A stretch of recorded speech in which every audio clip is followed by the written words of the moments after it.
It's versus its. What's the deal?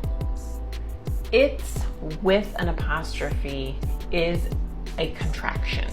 It is a contraction of the word it and is, or it and has.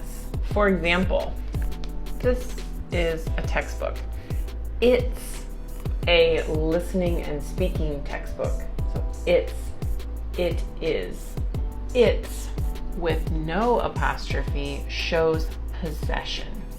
This means that it shows that something belongs to something else. For example, here we have the book again.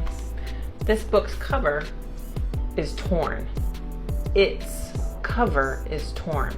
The cover of the book. Its cover. The book's cover. Another example. Here's a plant. It's a succulent. It is a succulent. Its leaves. So the leaves that belong to the plant. Its leaves are pointy. All right, I hope that helps clear up the confusion between its and its. That is a great question. Let me know if you have any more.